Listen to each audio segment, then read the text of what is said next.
I'm Meike and I'm postdoc at the Freie Universität Berlin. At the moment, I'm postdoc at the CRC, the Collaborative Research Center Affective Societies at the Freie Universität Berlin. I'm in a research project which is a little bit in between of the traditional research area and also a kind of practicing of science communication.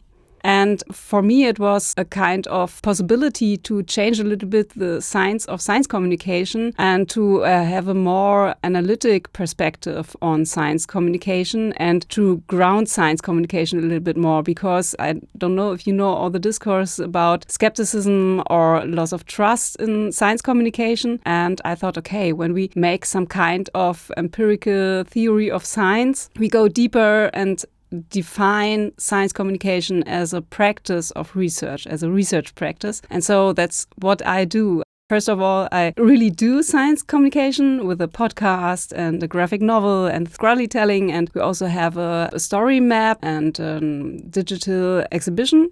But I also try to have a meta perspective on science communication as a science theory. It's really learning by doing. And also with the graphic novel, the first time I thought, okay, when we really work together with a graphic designer, the graphic designer needs a script from me and also a panel description. And first I tried to do it like that. And I recognized, okay, that doesn't really work. Nobody knows what I want to show when I'm just describing all the panels. And then I sat down and draw the whole graphic novel by myself after my script. It was fun, but it's not enough for me. Just doing science communication would be too boring for me. I need this meta perspective and to think in an analytical way of what does that mean for science communication as a scientific field.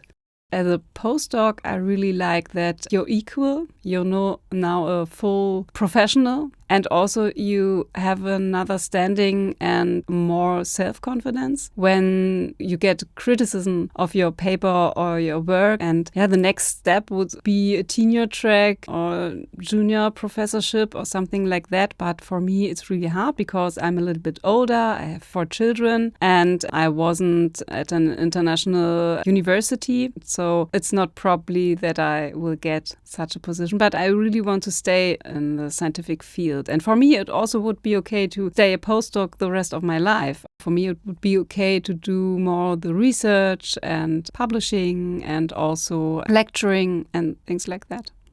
So after the birth of my 4th child in 2021, I had to change a little bit my perspective because there was this new Berliner Hochschulgesetz. And then I came in the scientific management at the ZEWK and was part of the graduate studies program and also the Postdoc Academy. I was a postdoc, which was really a little bit lost. And so it was for me very important to support this Postdoc Academy because I think it's a format or a possibility to make postdocs not only much more visible, but also to really support them, because every time or the years before, the PhD students had a lot of support and further education, and the postdocs not. And the postdocs are a little bit lost, I think, because everybody expects a lot of a postdoc. I think as a postdoc, you don't have the abilities to lead a group or to lead a project just by yourself. I think you need a little bit support to do it really in the best way you can do it. And we also have to reflect that not every postdoc will get a professorship or a position in the academic field. And so the Postdoc Academy really offers you a variety of new career paths and possibilities that are also great. And it's not that just the way in the scientific field or in academia is great. There are more possibilities, and the Postdoc Academy helps us. In a former life, I was a ballet dancer. When I'm dancing, it's really that I'm with me and I'm just Meike. And I'm not a mother, and I'm not a researcher, and I'm not a wife. I'm just Meike, and that's really just one thing I only do for me.